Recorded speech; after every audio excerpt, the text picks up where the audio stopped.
إن الحمد لله نحمده ونستعينه ونستغفره ونعوذ بالله من شرور أنفسنا وسيئات أعمالنا. من يهده الله فلا مضل له ومن يضلل فلا هادي له، وأشهد أن لا إله إلا الله وحده لا شريك له، وأشهد أن محمدا عبد الله ورسوله صلى الله عليه وعلى آله وصحبه ومن تبعهم بإحسان إلى يوم الدين. يا أيها الذين آمنوا اتقوا الله حق تقاته ولا تموتن إلا وأنتم مسلمون. يا أيها الذين آمنوا اتقوا الله وقولوا قولا سديدا يصلح لكم أعمالكم ويغفر لكم ذنوبكم، ومن يطع الله ورسوله فقد فاز فوزا عظيما. ثم أما بعد، عباد الله، من النعم التي ينعم الله بها على عباده نعمة العافية. العافية كلمة جامعة لكل خير يطلبه الإنسان ولكل شر يطلب الإنسان رده. فالعافية هي سؤال الخير ودفع الضرر، والعافية تكون في النفس والبدن وفي الدين والدنيا والآخرة. فالعافية في الدين هي سؤال وطلب الثبات على الدين، هي طلب النجاة من الفتن والنجاة من كيد الشيطان وشره.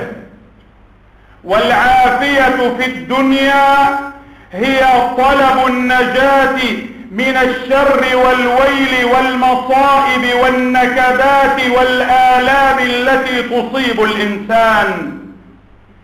فنعمة العافية نعمة عظيمة، من ذاقها فقد نال الخير بإذن الله تبارك وتعالى.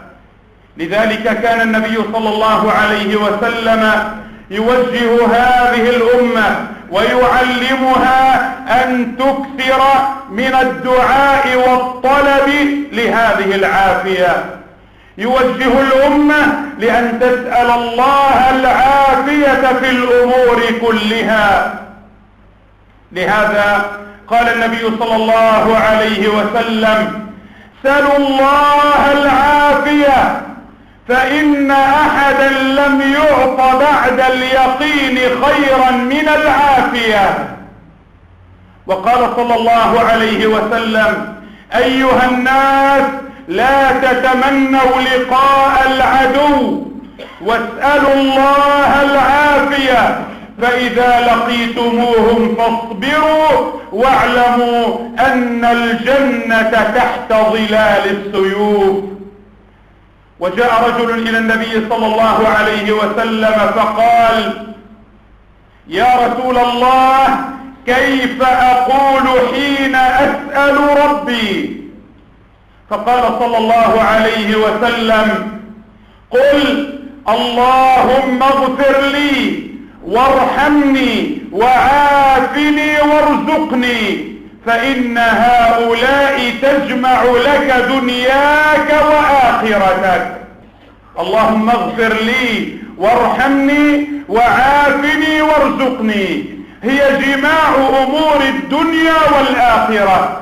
فمن سأل الله هذه الأمور فقد سأله من خير الدنيا والآخرة. كان النبي صلى الله عليه وسلم يحرص على طلب العافية ويكثر من قول: اللهم إني أسألك العافية.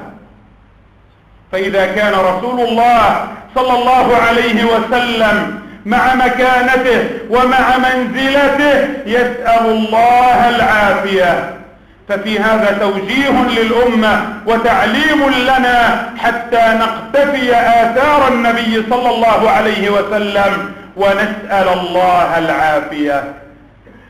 عن عبد الله بن عمر رضي الله عنهما قال: لم يكن رسول الله صلى الله عليه وسلم يترك هذه الدعوات حين يمسي وحين يصبح.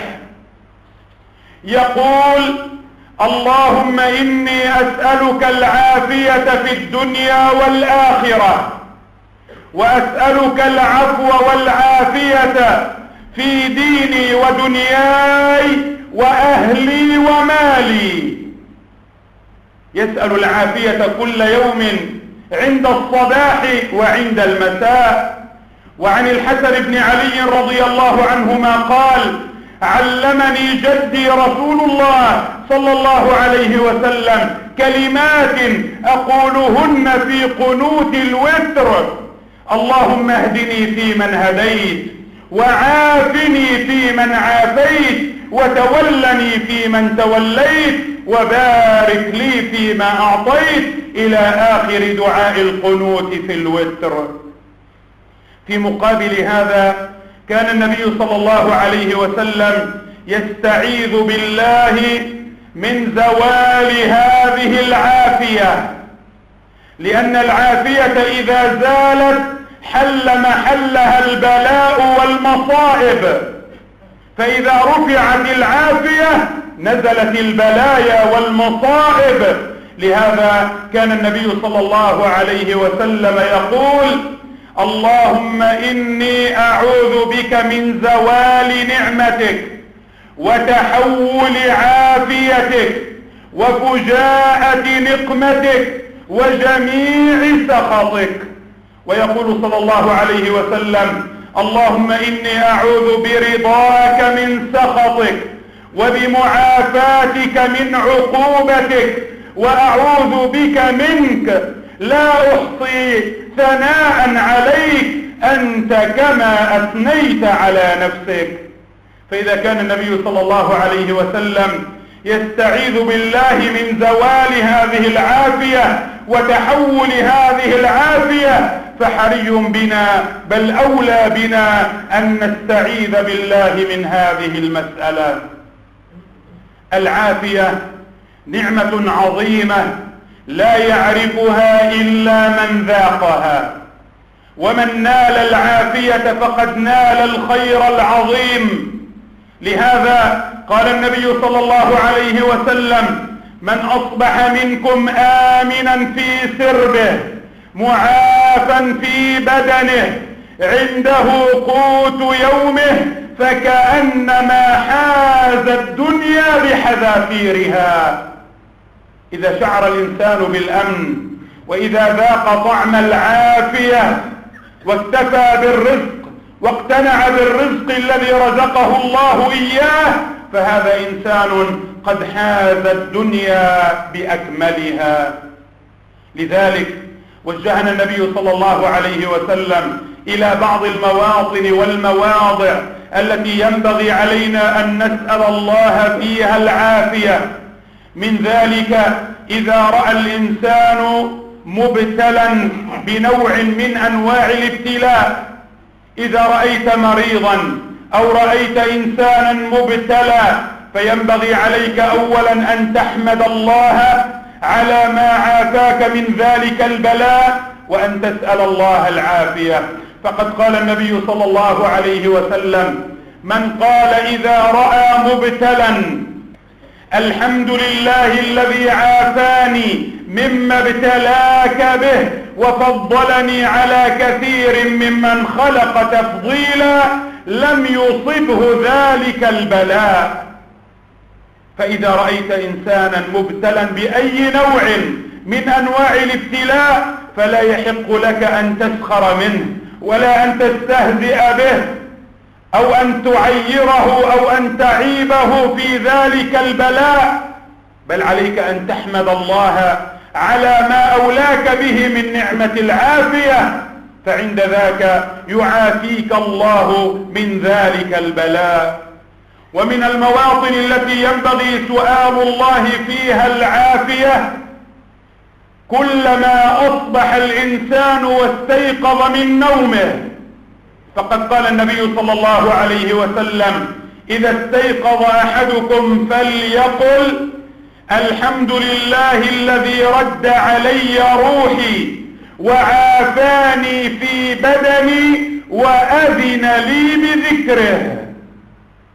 حينما ينام الإنسان فإن النوم هو الموت الأصغر، فإذا استيقظ وقام بصحة وسلامة ونال العافية من الله فينبغي عليه أن يحمد الله على هذه العافية، فيقول الحمد لله الذي رد علي روحي وعافاني في بدني وأذن لي بذكره. بل ينبغي عليه أن يشكر الله على هذه النعم، فقد قال النبي صلى الله عليه وسلم: يصبح على كل سلامة من أحدكم صدقة، فكل تسبيحة صدقة، وكل تحميدة صدقة، وكل تهليلة صدقة، وكل تكبيرة صدقة، وأمر بالمعروف صدقة، ونهي عن المنكر صدقة، ويجزئ من ذلك ركعتان يركعهما من الضحى.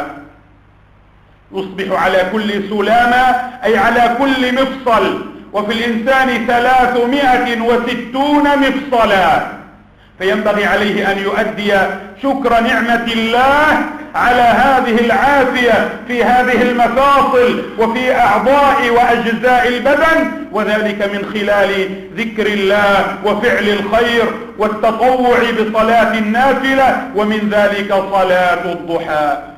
ومن المواطن التي ينبغي على الإنسان أن يسأل الله فيها العافية عند زيارة المقابر، فقد كان النبي صلى الله عليه وسلم يعلمهم عند زيارة القبور أن يقولوا: السلام عليكم أهل الديار من المؤمنين والمسلمين، إنا إن شاء الله بكم للاحقون، نسأل الله لنا ولكم العافية. فيدعو الإنسان عند زيارة القبور يسلم على الأموات ويقول: نسأل الله لنا ولكم العافية. يطلب العافية للأحياء وللأموات، لأن العافية أيضا تكون في القبر وتكون يوم القيامة. فالمعافى من عافاه الله في الدنيا وعافاه في قبره وعافاه يوم القيامة. لذلك من الدعاء للأموات كما علمنا النبي صلى الله عليه وسلم أن نقول: اللهم اغفر له وارحمه وعافه واعف عنه وأكرم نزله ووسع مدخله، إلى آخر الدعاء الذي علمنا إياه رسول الله صلى الله عليه وسلم. هذه العافية نعمة عظيمة فقدها كثير من الناس. لذلك لو نظرنا في أحوال الأمة اليوم نرى البلاء الذي ينزل على هذه الأمة، نرى الفتن التي تجتاح الأمة، نرى كيد الشيطان الذي يلطم هذه الأمة، نرى الأمة التي ضرب الله قلوب بعضها ببعض، نرى الذبح والقتل النازل بهذه الأمة، نرى الأمراض الظاهرة المنتشرة التي تصيب هذه الأمة. لذلك إذا نظر الإنسان إلى ما يصيب الآخرين ونظر إلى نفسه فوجد في نفسه القوة والعافية والصحة والسلامة من كل شر أو أذى أو ضرر، فينبغي عليه أن يحمد الله على هذه النعمة، على نعمة العافية. فأسأل الله تبارك وتعالى لي لكم العفو والعافية والمعافاة الدائمة في الدين والدنيا والآخرة. جعلني الله وإياكم ممن يستمعون القول فيتبعون أحسنه. أقول قولي هذا وأستغفر الله لي ولكم فاستغفروه إنه هو الغفور الرحيم. الحمد لله رب العالمين، ولا عدوان إلا على الظالمين، وأشهد أن لا إله إلا الله وحده لا شريك له، وأشهد أن محمدا عبد الله ورسوله صلى الله عليه وعلى آله وصحبه والتابعين لهم بإحسان إلى يوم الدين. ثم أما بعد، أيها الأحبة الكرام، قال النبي صلى الله عليه وسلم لأصحابه: ألا تصفون كما تصف الملائكة عند ربها؟ قالوا وكيف تصف الملائكة عند ربها؟ قال يتمون الصف الأول فالأول. لذلك ينبغي على المسلمين عند دخولهم إلى المساجد في جميع أوقات الصلاة وخصوصا في يوم الجمعة أن يبدأوا بملء الصف الأول، لأن الصف الأول فيه خير كثير. لو يعلم الناس ما في النداء والصف الأول ثم لم يجدوا إلا أن يستهموا عليه لاستهموا. فالصف الأول فيه خير كثير، وخير الصفوف الأول ثم الذي يليه ثم الذي يليه، وفي هذا حث للإنسان على التبكير إلى الصلاة لينال ثواب الصف الأول. أما ما نراه من حال الناس عموما في مساجدنا، الوصول مبكرا إلى المسجد والجلوس في مؤخرة المسجد، أو الجلوس عند أبواب المسجد ليسدوا الطريق على الداخل إلى المسجد وهم يصلون فيمنعون الناس من الدخول، ونرى الفرج والفراغ بين الصفوف في أثناء الخطبة أو في انتظار الصلاة، مما يضطر بعض الناس للمرور أمام المصلي، والمرور أمام المصلي أمر لا يجوز. لو يعلم المار بين يدي المصلي ما عليه من الإثم لكان عليه أن يقف 40. قال الراوي لا أدري أقال 40 يوما أو شهرا أو سنة. فحتى لا نتسبب بالحرج لأنفسنا ولإخواننا ينبغي علينا أن نحافظ على ترتيب الصفوف حين الدخول وملء الصف الأول فالأول، وترك المجال أمام باب المسجد ليدخل من دخل متأخرا. أسأل الله تبارك وتعالى أن يفقهنا وإياكم في الدين. اللهم يا رحمن يا رحيم، اللهم يا رب العالمين، اللهم ارحم ضعفنا، اللهم اجبر كسرنا، اللهم تول أمرنا، اللهم اختم بالباقيات الصالحات أعمالنا، اللهم توفنا وأنت راض عنا يا رب العالمين. اللهم إنا نعوذ بك من الفتن ما ظهر منها وما بطن، اللهم إنا نعوذ بك من الفتن ما ظهر منها وما بطن. اللهم إنا نسألك العفو والعافية في الدين والدنيا والآخرة يا رب العالمين. اللهم أصلح لنا ديننا الذي هو عصمة أمرنا، وأصلح لنا دنيانا التي فيها معاشنا، وأصلح لنا آخرتنا التي إليها معادنا، واجعل الحياة زيادة لنا في كل خير، واجعل الموت راحة لنا من كل شر. اللهم أعز الإسلام والمسلمين، وأذل الكفر والكافرين، ودمر أعداء الدين أجمعين يا رب العالمين. اللهم إنا نسألك عيش السعداء ومنازل الشهداء والنصر على الأعداء وصحبة الأنبياء يا رب العالمين. اللهم صل وسلم وبارك على نبينا محمد وعلى آله وصحبه أجمعين. سبحان ربك رب العزة عما يصفون، وسلام على المرسلين، والحمد لله رب العالمين.